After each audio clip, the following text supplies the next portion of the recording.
शायद आप एक क्रिएटिव और प्रोडक्टिव इंसान बनना चाहते हैं जिसके पास बड़े आइडियाज़ हैं और उन्हें आप हकीकत में बदलना चाहते हैं, लेकिन नहीं जानते हैं कि अपनी क्रिएटिविटी को जंप स्टार्ट कैसे दिया जाए। आपने अक्सर लोगों की ये सलाह सुनी होगी कि अरे शुरू तो करो, लेकिन आपको ये बात बड़ी अटपटी सी लगती है। आपके अंदर वो कौन सी दुविधा चल रही है जो आपके आर्ट को बाहर नहीं आने दे रही है? आपको वो इंस्पिरेशनल आइडियाज़ कहाँ से मिलेंगे जो सच में काम करने के लायक हों? आप अपने आइडियाज़ को वायरल कैसे करेंगे? क्या आप मुश्किलों का सामना करते वक्त ज़्यादातर हार मान लेते हैं? ज़्यादातर लोग सक्सेसफुल होने का सपना क्यों देखते हैं लेकिन उस पर कभी काम नहीं करते? आप अपने मोटिवेशन को शुरू से आखिर तक कैसे मजबूत रख सकते हैं? इस समरी में आप उन फोर्सेस या ताकतों के बारे में जानेंगे जो आपके आर्ट को आपके अंदर की कैद में रखती है। आप अपने पूरे पोटेंशियल और अपने अंदर के आर्ट को अनलॉक करना सीखेंगे। अपने असली पोटेंशियल को पहचानने का रास्ता साफ और सीधा नहीं है। आप सीखेंगे कि अपने आर्ट पर काम करने से कैसे सेल्फ डिस्कवरी में मदद मिल सकती है।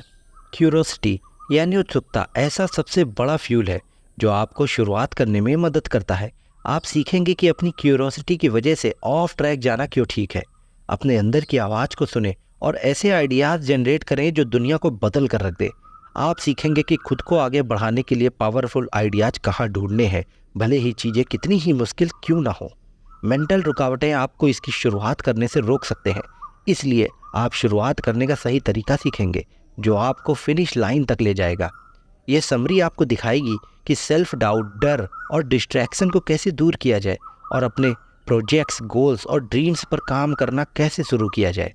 यह आपको हार्ड टू स्टार्ट यानी शुरुआत करने के लिए हिम्मत ढूंढने में मदद करेगा। There is an art inside you.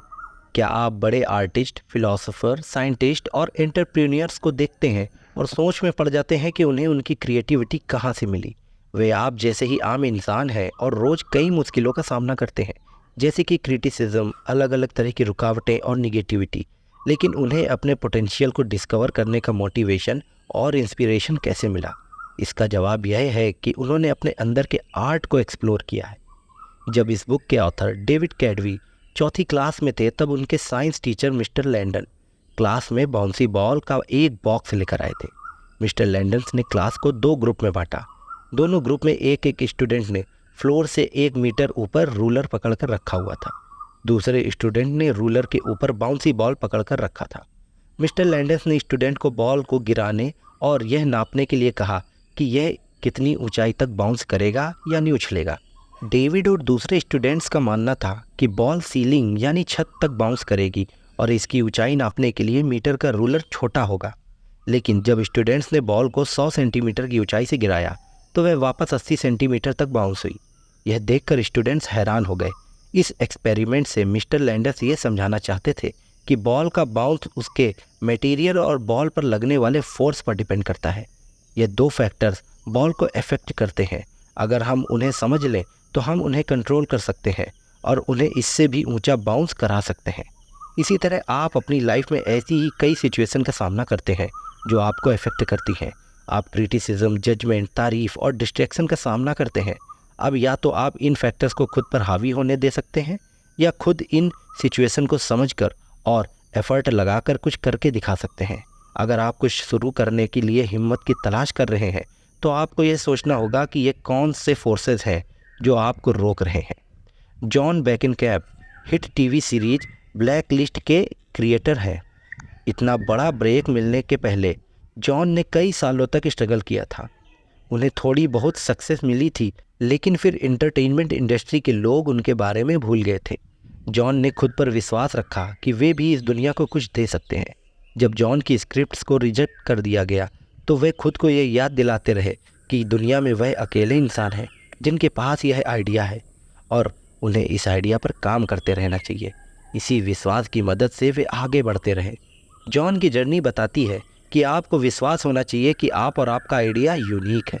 आपके पास दुनिया को देने के लिए कुछ खास तो है। सिविलाइजेशन तभी आगे बढ़ता है जब लोग सक्सेसफुल होने के लिए मिलकर काम करते हैं। निगेटिव होने के बजाय अपनी ह्यूमैनिटी और क्रिएटिविटी से कनेक्ट करें। आपके अंदर ऊंची छलांग लगाने का पूरा पोटेंशियल है। उस पोटेंशियल का इस्तेमाल करने के लिए सच में एफर्ट्स लगाएं। आपको बस खुद के अंदर देखने की ज़रूरत है। आपके अंदर पहले से ही आर्ट मौजूद है। Art is self actualization. तितली की खूबसूरती तो हर कोई देखता है, लेकिन उस सुंदरता को हासिल करने के लिए किए गए बदलाव के बारे में क्या आपने कभी सोचा है? एक कैटरपिलर एक सिंपल सा कीड़ा है, लेकिन जब वह अपने असली पोटेंशियल को पहचान लेता है, तब वो खुद को बदलता है और बिल्कुल अलग और बड़ा बन जाता है। इस प्रोसेस की शुरुआत अंदर से होती है। इसे सेल्फ एक्चुअलाइजेशन कहा जाता है, यानी अपने फुल पोटेंशियल को पहचानना। हेलन केलर बचपन से ही एक अनजान बीमारी की वजह से अंधी, बहरी और गूंगी हो गई थी और इस वजह से वह अक्सर चिड़चिड़ी रहती थी। हेलन ने कई बार अपनी माँ को कमरे में बंद कर दिया था। उन्होंने ऐसा अपने टीचर के साथ भी किया। उन्होंने कमरे में चाबी छिपा दी थी, जिस वजह से कोई दरवाज़ा नहीं खोल सका। हेलन की टीचर हेलन के पिता की मदद से खिड़की के जरिए कमरे से बाहर निकल आई थी। हेलन के पेरेंट्स ने उन्हें पढ़ाने की पूरी कोशिश की, लेकिन अपनी डिसेबिलिटी की वजह से वह अपने आसपास की दुनिया को समझ नहीं पा रही थी। लेकिन जब मिस सिल्वन हेलन की ज़िंदगी में आई तो सब बदल गया। मिस सिल्वन ने हेलन का हाथ बहते हुए पानी के नीचे रखा और उसके दूसरे हाथ पर वाटर की स्पेलिंग लिखी। तब पहली बार हेलन को समझ में आया कि दुनिया में हर चीज़ का एक नाम होता है। अब उन्हें दुनिया समझ में आने लगी थी। हेलन की कहानी हमें यह बताती है, जब हमारे असली सेल्फ को खुद को एक्सप्रेस करने का मौका नहीं मिलता है तो वह अजीब तरीके से बिहेव करता है। हेलन को फ्रस्ट्रेशन महसूस होती थी क्योंकि वह अपने आसपास के लोगों के साथ बात करना चाहती थी, लेकिन उनके पास ऐसा करने का कोई तरीका नहीं था। अपने आइडियाज़ को एक्सप्रेस करने की उनकी इच्छा पूरी नहीं हो रही थी, इसलिए उन्हें हर चीज़ में गुस्सा आता था। लेकिन जब हेलन को सेल्फ एक्चुअलाइजेशन हुआ तो उन्होंने आखिर में अपनी लाइफ में एक ज़बरदस्त बदलाव एक्सपीरियंस किया। आर्ट सेल्फ एक्चुअलाइजेशन है। आपको अपने आर्ट को पहचानने और उससे रियल बनाने की ज़रूरत है। सेल्फ एक्चुअलाइजेशन का कोई सही और ऑर्डरली प्रोसेस नहीं है। जोडी एटनबर्ग एक वकील थीं। वह काम से ब्रेक लेना चाहती थीं, इसलिए वह अपनी फ्रेंड के साथ वैकेशन पर चली गईं। जोडी और उनकी सहेली ने अपने करीबी लोगों को अपडेटेड रखने के लिए अपने ट्रैवल के बारे में ब्लॉग आर्टिकल्स लिखे। जल्द ही जोडी की दोस्त की राइटिंग में दिलचस्पी कम हो गई, लेकिन जोडी इसे जारी रखना चाहती थी, इसलिए उन्होंने उन सभी जगहों के बारे में लिखा जहां वो जा रही थी या क्या खा रही थी। जब जोडी वैकेशन पर गई थी तो उन्होंने यही सोचा था कि लौटकर अपना जॉब कंटिन्यू करेगी, लेकिन जोडी की दोस्त को यकीन था कि जोडी अपनी जॉब कंटिन्यू नहीं करेगी। 1 साल से ज़्यादा के वैकेशन के बाद जोडी की दोस्त काम पर लौट गई, लेकिन जोडी ने अपने ट्रिप को आगे बढ़ाया। तब जाकर जोडी को एहसास हुआ कि उन्होंने ट्रैवल ब्लॉगर बनकर अपना नया कैरियर बना लिया है। उनके ब्लॉग्स ने हज़ारों लोगों को अपने रूटीन वाली ज़िंदगी से निकलने और दुनिया को एक्सप्लोर करने में मदद की। जोडी की कहानी से पता चलता है कि अपने आर्ट को बनाने का कोई भी एक काम सरप्राइजिंग सेल्फ डिस्कवरी सामने ला सकता है। शुरुआत करने के लिए यह एक बहुत छोटी सी वजह है। हो सकता है कि आपको इस वक्त फॉलो करने के लिए एक क्लियर रास्ता दिखाई ना दे, लेकिन एक बार जब आप आगे बढ़ना शुरू करेंगे तो चीज़ें साफ हो जाएंगी। Your ego fears your art. ज़्यादा ईगो रखने वाला इंसान मानता है कि वह दूसरों से सुपीरियर है और कुछ भी कर सकता है, लेकिन सच तो यह है कि ऐसा इंसान खुद को लेकर डरा हुआ और इनसिक्योर होता है। आपका ईगो आपको नुकसान से बचाता है। आप सोचते हैं कि अगर आप दूसरे लोगों को दिखाते हैं कि आप उनसे बेहतर हैं तो वे आप पर विश्वास करेंगे, और जब आप दूसरों को क्रिटिसाइज यानी उनकी बुराई करते हैं तो आप खुद को यह महसूस करा रहे होते हैं कि आप सुपीरियर या ज़्यादा ऊंचे हैं। शॉन स्टीफेंसन एक बोन डिसऑर्डर के साथ पैदा हुए थे। उनकी हड्डियां बहुत नाजुक और कमज़ोर थीं। उनकी लाइफ में उनकी हड्डियां सैकड़ों बार टूटी। इस बीमारी ने उनके फिजिकल ग्रोथ को रोक दिया था और वह सिर्फ 3 फीट लंबे थे। उनकी हड्डियां उनके मसल्स का वजन सहन नहीं कर पाती थीं, इसलिए उनके हाथ पैर मुड़ गए थे। शॉन बिना व्हीलचेयर के चल भी नहीं पा सकते थे। कई शैतान लोगों ने जो दूसरों को बुली किया करते थे ज़िंदगी भर उनका मजाक उड़ाया, लेकिन शॉन जानते थे कि यह उनका खुद को प्रोटेक्ट करने का एक तरीका था। शॉन समझ गए थे कि सक्सेसफुल, खुश और इमोशनल बैलेंस्ड लोग, उनके पास बुराई करने के लिए कोई भी वक्त नहीं होता। बुली करने वाले सक्सेसफुल लोगों से बिल्कुल अपोजिट होते हैं। वे दूसरों में डर पैदा करने के लिए रौब और ताकत का इस्तेमाल करते हैं। शॉन की कहानी से यह पता चलता है कि बुली करने वाले लोग नाकाबिल होते हैं। वे अपने दुख या तकलीफ़ को शॉन पर निकाला करते थे, लेकिन शॉन ने अपनी डिसेबिलिटी या बुली करने वाले लोगों को दुनिया को अपने आर्ट दिखाने के बीच नहीं आने दिया। वे एक सक्सेसफुल मोटिवेशनल स्पीकर और ऑथर बने। उन्होंने अपने इंस्पायरिंग शब्दों से लाखों लोगों की मदद की। ईगो ना सिर्फ आपको दूसरों की बुराई करने के लिए मजबूर करता है, बल्कि यह आपके लिए शुरुआत ना करने का बहाना भी बन जाता है। आपको डर लगता है कि अगर आप आर्ट को दिखाएंगे तो वे शायद दूसरों को अच्छा ना लगे। ये बहाने आपके अंदर से आते हैं, लेकिन वो बाहरी फोर्सेज यानी ताकतों के बारे में होते हैं। आपका ईगो आपके आर्ट से डरता है। अगर आप अपने आर्ट पर काम करना शुरू कर रहे हैं तो आप खुद को परेशानी में डालने जा रहे हैं, क्योंकि आपको क्रिटिसाइज़ करने वालों का सामना करना पड़ेगा और आपको ऐसा कामों के साथ स्ट्रगल करना होगा जो आपके स्टैंडर्ड्स के हिसाब से नहीं होगा। आपका ईगो आपको इन्हीं परेशानियों से बचाना चाहता है। शॉन की तरह बने, जिन्होंने बाहरी ताकत को अपने ईगो को कंट्रोल नहीं करने दिया और वह यह भी जानते थे कि वह क्या कर सकते हैं और क्या नहीं। उन्हें इस बात का डर नहीं था कि लोग उन्हें मोटिवेशनल स्पीकर की इस इमेज को एक्सेप्ट करेंगे या नहीं। शॉन यह सोचकर अपने गोल्स से पीछे नहीं हटे कि दुनिया में न जाने कितने ही बेमिसाल स्पीकर्स हैं, तो उनकी बात कौन सुनेगा, या अगर उनकी बात उन लोगों जितनी अच्छी नहीं हुई तो। शॉन ने अपने ईगो पर जीत पा ली थी। वे अपने कंफर्ट जोन में छुपकर नहीं बैठे रहे। हाँ, ये बहुत ही मुश्किल सफ़र था, लेकिन इसका रिजल्ट इसके लायक भी था। आपका ईगो आपको इमोशनल डैमेज से सेफ रखना चाहता है। यह आपकी इमेज या दूसरे लोगों की नज़र में अपनी इमेज को ख़राब नहीं होने देना चाहता। यह आपको कुछ नया एक्सप्लोर करने से रोकता है, क्योंकि हो सकता है कि आप उसमें अच्छे ना हों। इसमें दूसरों को नुकसान पहुंचाने का भी पोटेंशियल होता है, ताकि आप उनसे बेहतर महसूस करें। इससे पहले कि आपका ईगो आपको कंट्रोल करने लगे, उसे कंट्रोल करना सीखें। अपनी एक्सपर्टीज़ यानी आप जिसमें अच्छे हैं उसे आगे जाने से ना डरें। हो सकता है कि कुछ नया करने के लिए कई बार कोशिश करने के बाद भी आप अच्छे ना हो पाएँ, लेकिन प्रैक्टिस के साथ आप ज़रूर बेहतर होते जाएंगे।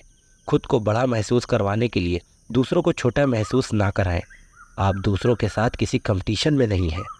और इस बहुत ही अच्छी एडवाइस को फॉलो करते हुए अगला चैप्टर है क्यूरियोसिटी फर्स्ट। क्या आपने देखा है कि कैसे छोटे बच्चे अपने आसपास की हर चीज़ के बारे में जानने के लिए कितने उत्सुक रहते हैं? वे हर चीज़ को टच, फील, टेस्ट और स्मेल करते हैं। वे जानना चाहते हैं कि चीज़ें कैसे काम करती हैं। जब उन्हें कुछ भी समझ में नहीं आता है तो वो अजीबोगरीब सवाल भी पूछते हैं। लेकिन जैसे जैसे हम बड़े होते जाते हैं, हम अपने दिमाग को सिर्फ रियल वर्ल्ड की बाउंड्रीज़ के अंदर और पॉसिबल चीज़ों के बारे में ही सोचने देते हैं। लेकिन सोसाइटी ग्रेट थिंकर्स के कारण आगे बढ़ती है, जो उनकी क्यूरियोसिटी को खुला छोड़ देते हैं। स्टीव जॉब्स एप्पल के को फाउंडर और सीईओ थे। उनकी क्रिएटिविटी और लीडरशिप ने मोबाइल फ़ोन जैसे कम्युनिकेशन डिवाइस में रेवोल्यूशन पैदा की। लेकिन स्टीव जॉब्स ने कॉलेज की पढ़ाई पूरी नहीं की थी। जब उन्होंने कॉलेज छोड़ा था तो वह वहीं कैंपस में ही घूमते रहते थे। एक दिन स्टीव जॉब्स क्यूरियोसिटी के कारण कैलीग्राफी की क्लास में बैठ गए। वहाँ उन्होंने सुंदर तरीके से लेटर्स को डिजाइन करने का आर्ट सीखा। उस वक्त किसी भी स्टूडेंट को नहीं पता था कि क्लास में पढ़ाए गए लेसन्स को प्रैक्टिकली कैसे इस्तेमाल करना था। 10 साल बाद स्टीव जॉब्स पहला मैकिंटोश कंप्यूटर डिज़ाइन कर रहे थे और कैलीग्राफी क्लास में उन्होंने जो सीखा था वह सब उनके दिमाग में वापस आने लगा। उन्होंने मैक में कैलीग्राफी का इस्तेमाल किया, जिससे उन्होंने हिस्ट्री का पहला ऐसा कंप्यूटर बनाया जिसमें इतनी सुंदर टाइपोग्राफी ऑफ़र की गई थी।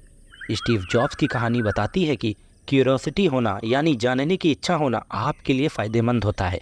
क्यूरियोसिटी आपको उन जगहों पर ले जाएगा जहां कोई नहीं जा सकता। आप नए स्किल्स सीखेंगे और मौजूदा स्किल्स को बेहतर करेंगे, और क्यूरियोसिटी आपको ओरिजिनल आइडियाज़ जनरेट करने में भी मदद करेगी। आपकी क्यूरियोसिटी को फॉलो करने की ताकत रखें और अपने आर्ट को रियल बनाने के लिए पूरा एफर्ट डालें। इस बुक के ऑथर डेविड को बचपन में ही ड्राइंग करना बहुत पसंद था, जिस वजह से उन्हें डिज़ाइन को स्टडी करने का मोटिवेशन मिला। जब डेविड हाई स्कूल में थे तो घर पर ही उन्होंने अपने भाई का नया कंप्यूटर देखा। इससे डेविड क्यूरियस हो गए। वे इंटरनेट पर गए और उन्होंने अपना पहला वेब पेज डिज़ाइन किया। इंटरनेट में उनके इंटरेस्ट ने उन्हें वेब डिज़ाइनिंग करने के लिए इंस्पायर किया। डेविड ने जो कुछ भी सीखा उसे ब्लॉग में लिखा, ताकि वह जान सकें कि अपनी राइटिंग को कैसे बेहतर किया जाए। बाद में डेविड को सिलिकॉन वैली में जॉब मिल गई। इस एक्सपीरियंस ने उन्हें एंटरप्रेन्योरशिप के आइडिया से रूबरू कराया। उस वक्त इंटरनेट और ड्राइंग अलग अलग कॉन्सेप्ट थे, जिनके बारे में किसी ने नहीं सोचा था कि वह दोनों साथ में मिलाए जा सकते हैं। एक वेब डिज़ाइन का मतलब था टेक्स्ट या इमेज को ब्लिंक कराना। ग्राफिक डिज़ाइनर्स के लिए डिज़ाइन प्रिंसिपल पर किताबें थीं और वेब डिज़ाइनर्स के लिए वेब डिज़ाइन पर। डेविड ने मार्केट में एक गैप नोटिस किया। उन्होंने पाया कि एंटरप्रेन्योर्स प्रोग्रामर्स अपने ऐप्स और वेबसाइट को ज़्यादा सुंदर बनाने के लिए डिजाइनिंग सीखना चाहते थे। डेविड प्रोग्रामिंग, डिज़ाइनिंग, राइटिंग और बिजनेस के टेक्निकल लैंग्वेज को समझते थे। उन्होंने डिजाइन फॉर हैकर्स नाम की एक बुक लिखी। इस बुक ने प्रोग्रामर्स को अपने वेब पेज में डिज़ाइन शामिल करने और अपने ऐप्स को टारगेट ऑडियंस के लिए ज़्यादा अट्रैक्टिव बनाने के लिए पूरी तरह गाइड किया। डेविड की बुक ने अमेरिका, वाइस प्रेसिडेंट और दूसरे फेमस ऑथर्स की लिखी गई किताबों को भी पीछे छोड़ दिया था। डेविड की कहानी से पता चलता है कि उन्हें सक्सेस इसलिए मिल पाई क्योंकि वह अलग अलग फील्ड्स के बारे में जानने के लिए क्यूरियस थे। उनकी क्यूरियोसिटी एक ऐसा फ्यूल था जिससे उन्होंने अपने अंदर के आर्ट को एक्सप्लोर करने के लिए इंस्पायर किया। इसलिए आपको खुले दिमाग से अपने इंटरेस्ट का पता लगाना होगा। दुनिया के अलग अलग एरिया के बारे में जाने, न जाने कब वह नॉलेज आपके काम आ जाए। तो यहाँ तक जानने के बाद अगला चैप्टर जो है वो बहुत ही काम का है, जिसका नाम है द वॉइस। जैसे जैसे हमारी सोसाइटी आगे बढ़ती है, करेंट सिचुएशन और लोगों की असली इच्छाओं के बीच एक गैप या वैक्यूम बढ़ता जाता है। लोग क्या सोच रहे हैं और असल में क्या हो रहा है के बीच जैसे जैसे गैप बढ़ता जाता है, वैसे वैसे ये वैक्यूम और मजबूत होने लगता है। अगर किसी आइडिया, कॉन्सेप्ट या काम को वायरल करना है तो उस वैक्यूम को हिट या पंचर करना होगा। जब कोई वैक्यूम में पंचर करता है तो वो लोगों के थॉट्स में घुस जाता है। जब आप यूट्यूब पर कोई गाना सुनते हैं और ऐसा महसूस करते हैं कि वो गाना आपके बारे में बताता है, तो उस सिंगर ने सक्सेसफुली उस वैक्यूम को पंचर कर दिया है और आपकी फीलिंग्स को हिट किया है। जब आप कोई बुक पढ़ते हैं और उसकी कहानी आपको अपनी लगने लगती है, तो उसके ऑथर ने उस वैक्यूम को पंचर कर दिया है और आपकी फीलिंग्स के बारे में बताया है। लोगों के अंदर एक आवाज़ होती है जो उन्हें बताती है कि वे क्या चाहते हैं। जब आपके मन में इस तरह के थॉट्स आते हैं, अगर कार उड़ सकती है तो क्या होता, या अगर पोर्टेबल एयर कंडीशनर बनने लगे तो क्या होगा। ज़्यादातर लोग उस आवाज़ को नज़रअंदाज कर देते हैं क्योंकि हमें सोसाइटी में फ़िट होना सिखाया जाता है। हमें लगता है कि ये आवाज़ एक लायबिलिटी है और हमें परेशानी में डाल सकती है। लेकिन जब आप उस आवाज़ को ज़ोर से रिपीट करेंगे तो लोग इसे नोटिस ज़रूर करेंगे। एवरली ब्रदर्स ने द एड सलीवन शो में गिटार बजाया था। वे आगे पीछे हिलते हुए धीरे धीरे गा रहे थे। उसने देखा कि लोग उन्हें काफ़ी देर से इसे एंजॉय कर रहे थे, लेकिन वे एक ही स्टाइल से बोर होने लगे हैं। फिर एल्विस प्रेस्ली ने गाने का एक नया स्टाइल पेश किया। उन्होंने पूरी एनर्जी से गाना गाया और डांस भी किया। एल्विस प्रेस्ली ने एक वैक्यूम को पंचर किया और म्यूज़िक इंडस्ट्री में रॉक एंड रोल स्टाइल की एक पहचान बनाई। सलोन डे पेरिस वीनस की तरह सुंदर फ्लॉलेस पेंटिंग से भरा हुआ था, लेकिन लोग एक ही तरह का आर्ट देखकर ऊब गए थे। फिर एडवर्ड मैनेट ने आधे अधूरे पिकनिक सीन को पेंट किया। मैनेट ने एक वैक्यूम को दूर किया और इम्प्रेशनिज्म नाम के एक नए आर्ट थीम की शुरुआत की। यह अनुमान लगाना नामुमकिन है कि वैक्यूम को पंचर करने के लिए कौन सा स्टाइल या टाइम परफेक्ट रहेगा। अगर यह बहुत जल्दी किया जाए तो लोग इसके लिए तैयार नहीं होंगे। ऐसा इसलिए क्योंकि बहुत से लोग इसके बारे में नहीं सोचते हैं, इसलिए आपके आइडिया को टैबू या अजीब माना जाएगा। लेकिन अगर ऐसा करने में ज़्यादा देरी हुई तो आपके सामने ही कोई दूसरा इस वैक्यूम को पंचर कर देगा। एक कंपास आपको एक शानदार आइडिया की ओर ले जा सकता है और वह है द वॉइस। आवाज़ आइडियाज़ का एक पावरफुल सोर्स है। आपको आने वाला हर आइडिया काम नहीं करेगा, लेकिन अगर आप द वॉइस यानी अपने अंदर की आवाज़ को सुनते रहेंगे तो आप ऐसे आइडियाज़ जनरेट करेंगे जो किसी वैक्यूम को पंचर कर देगा और बहुत से लोगों पर इम्पैक्ट भी डालेगा। That which pulls you throw.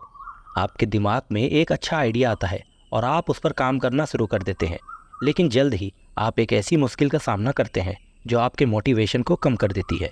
आप एक फेलियर की तरह महसूस करते हैं और आप हार मान लेना चाहते हैं। आपके आसपास आपको सपोर्ट करने वाले लोग हो भी सकते हैं या नहीं भी, लेकिन फिर भी आप बस हार मान लेना चाहते हैं। तब आपकी इनसाइड फोर्स यानी अंदर की ताकत आपको मोटिवेट करेगी। ये वो है जो आपको खींचती है और एक ऐसी पावरफुल फोर्स है जो आपको आगे बढ़ाती है। एलिस बाउर एक अनजान बीमारी से लड़ रही थी। उन्हें फ्लू हो गया था और वह महीनों तक बिस्तर पर रहीं। उनके करीबी दोस्त रूममेट की कैंसर की वजह से मौत हो गई थी। एलिस ने एप्पल में टेक्नोलॉजी की फील्ड में काम भी किया था, लेकिन अब उनकी लगभग पूरी सेविंग्स उनके इलाज पर खर्च हो रही थी। उस स्टेज पर उन्हें सैन फ्रांसिस्को छोड़कर अपने पेरेंट्स के पास जाना पड़ा। एलिस 42 साल की थी और एक फेलियर की तरह महसूस कर रही थी। एलिस के पेरेंट्स उनके लिए खाना बनाया करते थे। जैसे जैसे एलिस ठीक होती गई, उन्होंने रसोई में मदद करना शुरू कर दिया। कुछ समय बाद वह अपनी रेसिपीज़ को ऑनलाइन पोस्ट करने लगी। एलिस बेहतर महसूस करने लगी, लेकिन फिर उनकी हेल्थ दोबारा ख़राब होने लगी। लेकिन वो आगे बढ़ते रहने के लिए रेसिपीज़ का इस्तेमाल करती रहीं। उन्होंने अपनी लाइफ में पॉजिटिव चीज़ों पर फोकस किया और लोगों की मदद भी करने लगी। एलिस की रेसिपी वेबसाइट सबसे फेमस ऑनलाइन रेसिपी साइट में से एक बन गई थी। उन्होंने 1600 से भी ज़्यादा रेसिपीज़ पोस्ट की हैं, जिससे दुनिया भर के लोगों को मदद मिली है। एलिस की कहानी से पता चलता है कि जब लाइफ मुश्किल में होती है तो एक ऐसी चीज़ होगी जो आपको खींचती है और आपको डटे रहने में मदद करती है। यह आपको वापस खड़े होने और नई शुरुआत करने में मदद करने वाला फ्यूल होगा। जब आप शुरुआत करने की हिम्मत तलाश रहे होंगे, तब आप शायद नहीं जानते होंगे कि कहाँ से शुरू करें। उन बातों पर पूरा ध्यान दें जो आप लगातार आगे बढ़ने के लिए खुद को बोलते हैं। JK Rowling famous Harry Potter book series के ऑथर हैं। जब वह अपनी पहली हैरी पॉटर बुक लिख रही थी, तब रोलिंस का डाइवोर्स हो गया था और उनकी मां की मृत्यु भी हो चुकी थी। रोलिंस भी उस समय बेरोजगार थीं और क्लिनिकल डिप्रेशन से जूझ रही थीं। यह उनके लिए बेहद मुश्किल दौर था और उन्होंने सुसाइड कर अपनी लाइफ ख़त्म करने के बारे में सोचा था। रोलिंस ने महसूस किया कि वह इतने बदतर हालात में थी कि उनसे बुरा और कुछ नहीं हो सकता था। लेकिन उन्होंने इस चीज़ को अपनी लाइफ को बनाने के लिए एक फाउंडेशन की तरह माना। आज वह दुनिया में सबसे ज़्यादा पैसे कमाने वाले ऑथर्स में से एक और उनकी वेल्थ लाखों डॉलर की है। रोलिंस की कहानी हमें बताती है कि जब आपके डाउट्स और डर आपके आगे बढ़ने के रास्ते को धुंधला कर देते हैं, तो पावर आपको खींचती है और वो आपके रास्ते को रोशन कर देती है। ये आपका पहला कदम उठाने की ताकत देगा। आपकी लाइफ में एक्सटर्नल फोर्सेज आपके आर्ट को आपके अंदर ही दबाए रखने में मजबूर करेंगे। जो फोर्स आपको आगे खींचेंगी वह एक किट स्टार्ट होगा जो आपकी जर्नी को शुरू करेगा और आपको सक्सेस पाने में भी मदद करेगा। अगला चैप्टर है द फोर्ट्रेस फैलेसी। क्या आपने सोचा है कि अगर आप मिलेनियर बन गए तो आप क्या करेंगे? क्या आप इमेजिन करते हैं कि जिस प्रोजेक्ट पर आप क्लास में काम कर रहे हैं वह एक ऐसा मास्टरपीस होगा कि आपको एक फेमस स्टूडेंट बनाएगा? हम सभी के कुछ सपने होते हैं जिन्हें हम पूरा करना चाहते हैं। हम अपने मन में फोर्ट्रेस यानी किला बनाने और उसके मज़े लेने के बारे में सोचते हैं। लेकिन एक कमाल का किला बनाने का हमारा गोल हमें इतना डरा देता है कि हम इसकी शुरुआत करने से भी डरते हैं। इस कॉन्सेप्ट को फोर्ट्रेस फैलेसी कहा जाता है। इसमें हम बेकार की प्लानिंग से खुद को इतना थका देते हैं कि हम तो थक जाते हैं या काम को टालते रहते हैं। ह्यू मैकलियोड एडवर्टाइजमेंट इंडस्ट्री में काम करते थे। काम के बाद वह एक कैफ़े में जाते और अपनी नोटबुक में स्केचेस बनाते। एक दिन ह्यू अपनी नोटबुक लाना भूल गए। उस वक्त उनके पास अपना बिजनेस कार्ड्स थे, इसलिए उन्होंने उन कार्ड्स के पीछे स्केच बना दी। जल्द ही ह्यू ने महसूस किया कि कार्ड के पीछे स्केच बनाना उनके लिए एकदम सही तरीका था। वह न्यूयॉर्क चले गए, लेकिन उनके पास रहने के लिए कोई परमानेंट जगह नहीं थी। अब क्योंकि ह्यू अपने सूटकेस के साथ पूरे शहर में घूमते थे, इसलिए अपने आर्ट को बिजनेस कार्ड पर बनाना ज़्यादा आसान था। इसमें दूसरी चीज़ें जैसे नोटबुक, कैनवस व स्केच बनाने के मुकाबले काफ़ी कम पैसे लगते थे। आखिरकार ह्यू ने अपने बिजनेस कार्ड कार्टून को ऑनलाइन बेचना शुरू कर दिया। उनका बिजनेस गैपिंग वॉइड बहुत सक्सेसफुल हुआ और अब ह्यू HP, माइक्रोसॉफ्ट और वॉक्सवैगन जैसी जानी मानी कंपनियों के लिए आर्टवर्क बना रहे हैं। ह्यू की कहानी से पता चलता है कि अगर आप छोटे काम से शुरुआत करें तो कुछ ऐसा बनाते हैं जो आपके सपने के करीब ले जाता है, तो आप अपने फोर्ट्रेस फैलेसी को दूर कर सकते हैं। अपने एम्बिशन पर ध्यान रखें कि वो शुरुआत करने से आपको ना रोके। अगर आप सिर्फ अपने अगले स्टेप पर फोकस करते हैं तो आप टॉप पर पहुंच सकते हैं।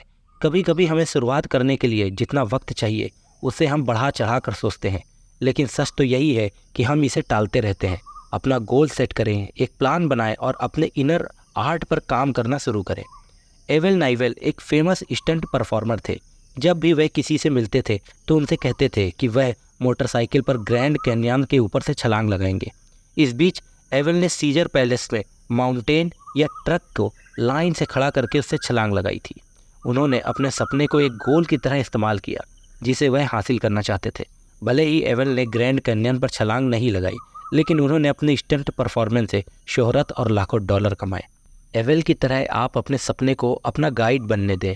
अपने सपने को अपने मोटिवेशन में कमी का कारण न बनने दें।